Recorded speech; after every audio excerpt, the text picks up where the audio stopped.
আসসালামু আলাইকুম। সামির আছি আপনাদের সাথে। দক্ষিণবঙ্গের সবচেয়ে বড় বাধা ছিল পদ্মার উপরে সেতু না থাকা। পদ্মা সেতু দিয়ে যান চলাচল শুরু হওয়ার ফলে দক্ষিণ অঞ্চলের যোগাযোগ ব্যবস্থায় এসেছে আমূল পরিবর্তন। দ্বিতল সেতুটির নিচ দিয়ে এখন প্রতিনিয়ত ঝকঝকাঝক ট্রেন ছুটে চলছে। দুপাশের রেল লাইন যেমন এখন প্রস্তুত, একই সাথে খুলে দেওয়া হচ্ছে একের পর এক রেল স্টেশনগুলো।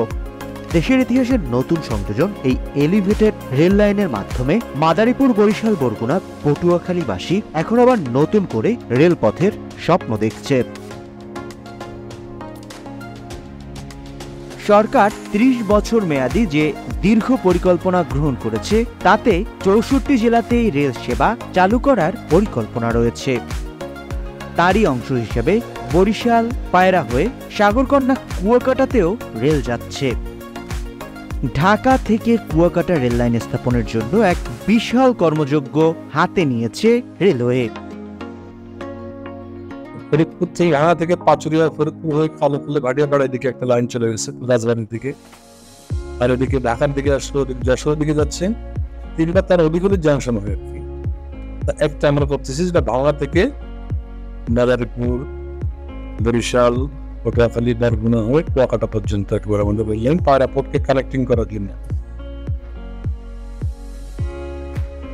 দক্ষিণ অঞ্চল তথা গোটা বরিশাল অঞ্চলের মানুষের বহু কাঙ্ক্ষিত রেলপথ নির্মাণ প্রকল্পের কাজ এগিয়ে চলছে। তবে নির্মাণ কাজের অংশ হিসাবে শুরুতেই এই প্রকল্পের সম্ভাব্যতা যাচাইয়ের কাজ শেষ হয়েছে। পুরো নকশা ও টেন্ডার ডকুমেন্টের কাজও শেষ করেছে কর্তৃপক্ষ। পরিকল্পনার আওতায় বিভিন্ন ধরনের কার্যক্রম এগিয়ে চলছে ভূমি অধিগ্রহণের কাজও। এরই মধ্যে বিভিন্ন জায়গায় বসে গেছে পিলার। ভাঙা থেকে বরিশাল হয়ে বরগুনার আমতলী, পটুয়াখালী হয়ে পায়রাপুর থেকে কুয়াকাটা পর্যন্ত এই প্রায় ৩৭০ কিলোমিটার ট্রাক লাইন হবে। একটা রুট লাইন, ট্রাক লাইন হবে ৩৭০ কিলোমিটার। কিন্তু আমাদের রুট কিলোমিটার যেটাকে বলে যে ঢাকা ভাঙা থেকে কুয়াকাটা পর্যন্ত ২১৫ কিলোমিটার। কিন্তু ট্রাকে স্টেশনগুলোতে লাইনের সংখ্যা বেশি থাকে, তো এই জন্য এটার পরিমাণটা বেশি। রুট লাইন এই সমস্ত সাইডিং লাইন এগুলো দিয়ে আমার ৩৭০ কিলোমিটার লাইনের লাইন হবে এবং ২১৫ কিলোমিটার রুট লাইন। ফরিদপুরের ভাঙা থেকে গোপালগঞ্জ, মাদারীপুর, বরিশাল, ঝালকাঠি, বরগুনা এবং পটুয়াখালীর কুয়াকাটা পর্যন্ত প্রায় ৩৭০ কিলোমিটার রেলপথ নির্মাণ করবে রেলওয়ে। পরামর্শক প্রতিষ্ঠানের সূত্র মতে জানা গেছে, ভাঙা থেকে রেললাইন প্রকল্পের দৈর্ঘ্য ধরা হয়েছে ২১৫ কিলোমিটার। রেলওয়ের সূত্রে পাওয়া তথ্য অনুযায়ী প্রথমে ভাঙা থেকে পায়রা বন্দর পর্যন্ত ১০টি স্টেশন স্থাপনের প্রস্তাব দেওয়া হয়েছিল। পরবর্তীতে প্রধানমন্ত্রীর নির্দেশনায় তা সংশোধন করে ২৪ কিলোমিটার পথ বৃদ্ধি করে কুয়াকাটা পর্যন্ত লাইন যাওয়ার বিষয়টি যুক্ত হয়। এর ফলে এই পথের স্টেশনের সংখ্যা ১১টিতে দাঁড়ায়। আর এই পথে ১০০ মিটার প্রশস্ত ধরে ২১১ কিলোমিটার জমি অধিগ্রহণ করা হচ্ছে বলে জানা গেছে।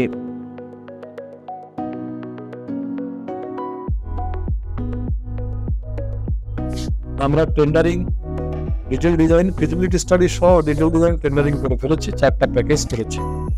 একটা প্যাকেজের মধ্যে যাতে সেগমেন্ট বাই সেগমেন্ট অনেক হিউজ ইনভেস্টমেন্ট, তো সেগমেন্টও করতে পারে।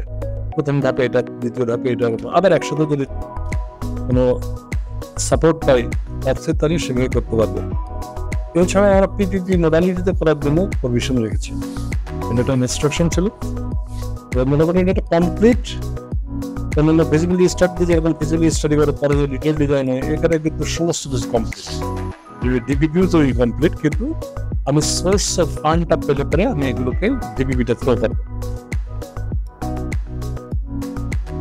রেলওয়ে সূত্র জানিয়েছে, প্রস্তাবটি পরিকল্পনা কমিশনে যাবে। পরিকল্পনা কমিশন অনুমোদন দিলে এটি অন্তর্ভুক্ত হবে বার্ষিক উন্নয়ন কর্মসূচিতে। সেক্ষেত্রে কাজ শুরু হতে আর কোনো বাধা থাকবে না বলে রেলওয়ে সূত্র জানিয়েছে। আমরা এই প্রকল্পের অর্থায়নের জন্য পিডিপিপি প্রেরণ করেছি ইআরডিতে। নর্মালি কোনো বড় প্রকল্পের অর্থায়ন করার জন্য পিডিপিপি পাঠাতে হয় ইআরডিতে, সেটা আমরা পাঠিয়েছি, তারাও চেষ্টা করছে। এছাড়াও বিভিন্ন ব্যক্তিগত বিভিন্ন কোম্পানি, যেমন তুরস্কের একটা কোম্পানি, সৌদি আরবের একটা কোম্পানি, ইংল্যান্ডের একটা কোম্পানি, এরা আগ্রহ প্রকাশ করছে। এরা বিভিন্নভাবে আমাদের এই ডাটাগুলো কালেকশন করে অ্যানালাইসিস করতেছে, তারা কীভাবে ইনভেস্টমেন্ট করতে পারে সাজিয়ে। তবে বর্তমানে সারা বিশ্বে চলা বৈশ্বিক অর্থনৈতিক পরিস্থিতির কারণে এই প্রকল্পের কাজ শুরু হতে এখনো আরো অনেক সময় লাগতে পারে, এমনটাও অনেকে ধারণা করছেন। 215 কিলোমিটার দৈর্ঘ্যের এই রেলপথে প্রাথমিক পর্যায়ে সিঙ্গেল লেন ব্রডগেজ লাইন বসানোর পরিকল্পনা নিয়েছে রেলওয়ে কর্তৃপক্ষ। প্রথম পর্যায়ে সম্পন্ন করা হবে ভূমি অধিগ্রহণের কাজ, আর এজন্য যেসব পথ দিয়ে রেল লাইন যাবে সেগুলো চিহ্নিত করা হয়েছে। খুব শীঘ্রই এসব জমি অধিগ্রহণ করা হবে বলে জানা গেছে। তবে এর জন্য অর্থ ছাড়ের উপর নির্ভর করতে হবে, আর এই বিষয়টি নিশ্চিত হলে দ্রুত গতিতে এগিয়ে যাবে বরিশালের রেল নেটওয়ার্কের কাজ। প্রাথমিক পর্যায়ে সিঙ্গেল লেনের রেল লাইন নির্মাণের কথা রয়েছে, তবে আগামীতে 2 লেন করতে যাতে কোনো সমস্যায় পড়তে না হয় সেজন্য সেভাবেই ভূমি অধিগ্রহণ করা হচ্ছে। ফলে এই রেলপথটির প্রশস্ত হচ্ছে 100 মিটার বা 328 ফিট। বরিশাল তো বাংলাদেশের একটা বড় একটা অর্থনৈতিক অঞ্চল। এটা জিডিপিতে যেভাবে যদি রেল লাইনটা হয়, জিডিপিতে যেরকম আপনার কন্ট্রিবিউশন হবে, যেমন অর্থনৈতিক একটা বড় ধরনের পরিবর্তন আসবে। কারণ ওই মানুষের জীবনের থেকে মান উন্নত হবে, অনেক জব ক্রিয়েশন হবে বিভিন্ন বিষয়ের। তো সব মিলে আমরা ভাবছি যে বুস্ট আপ হবে একটা বাংলাদেশের জন্য এই অঞ্চলে রেল লাইন দিলে। এই রেল লাইন নির্মাণ হলে দক্ষিণ অঞ্চলের যোগাযোগ ব্যবস্থায় নতুন মাইলফলক স্থাপিত হবে। পাশাপাশি রেল যোগাযোগ না থাকার অমর্যাদাদায়ক গ্লানি থেকেও মুক্তি পাবে দক্ষিণ অঞ্চলের মানুষ। পায়রা বন্দরের রেলওয়ে অর্থনৈতিক zone, Barishal railway multi modal hub সহ 19টি বড় স্টেশন নির্মাণ করা হবে। নদী ও খাল বেষ্টিত নিচু জমি হওয়ার কারণে দক্ষিণ অঞ্চলে 37 কিলোমিটার উড়াল রেলপথ নির্মিত হবে। এরই মধ্যে দেশের প্রথম উড়াল রেলপথ নির্মিত হয়েছে। পদ্মা সেতুর 2 প্রান্তে এই উড়াল রেলপথ দিয়ে প্রতিনিয়ত চলাচল করছে ট্রেন। সেক্ষেত্রে দক্ষিণ অঞ্চলের উড়াল রেলপথটি হবে দেশের দ্বিতীয়। এখানে অসংখ্য নদী নালা, 10টা নদী, বড় নদী আছে, নদীর উপর 10টা ব্রিজ হবে। এই ব্রিজের অ্যাপ্রোচগুলোতে আমরা যাতে কোনো রকমের ইন্টারফেস না হয় যান চলাচল দেয়, সেই জন্য ভায়াডাক্ট হবে প্রায় 37 কিলোমিটার। 10টা ব্রিজের উভয় পাশে 37 কিলোমিটার ভায়াডাক্ট উড়াল হবে। যেন আমাদের পথ বাধ্য হচ্ছে 26 কিলোমিটার, ওখানে হলো 37 কিলোমিটার। বরিশালের কীর্তনখোলা, পায়রা সহ বেশ কয়েকটি বড় নদী রয়েছে। এর মধ্যে এই পায়রা নদীতে সড়ক পথের সেতু নির্মিত হয়েছে, আর এসব বড় নদীর জন্য আলাদা করে রেল সেতু নির্মিত হবে। সেই সংখ্যায় 46টি বড় রেল সেতু নির্মিত হবে। থাকবে 440টি বক্স কালভার্ট। কোনো লেভেল ক্রসিং ছাড়াই ট্রেন চলবে কালভার্টের ভেতর দিয়ে, আর কালভার্টের ভেতর দিয়ে ট্রেন চলাচল হবে দেশের প্রথম, যার ফলে অনেকটাই উন্নত দেশগুলোর রেলপথের ছোঁয়া আসবে দক্ষিণ অঞ্চলের এই রেলপথে।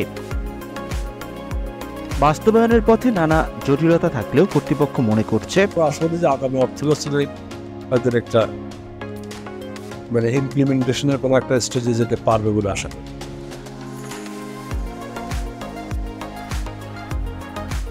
এই ছিল আজকের ভিডিওটি আমি আর বেশি দীর্ঘ করছি না, ভিডিওটি এ পর্যন্তই। ভিডিও ভালো লাগলে লাইক করুন, শেয়ার আর চ্যানেলটিকে সাবস্ক্রাইব করে সাথেই থাকবেন। সবসময় ভালোর সাথে থাকবেন, ভালো থাকবেন, নিজের খেয়াল রাখবেন। দেশে এবং প্রবাসে যে যেখানে এই ভিডিওটি দেখলেন সবাইকে অসংখ্য ধন্যবাদ।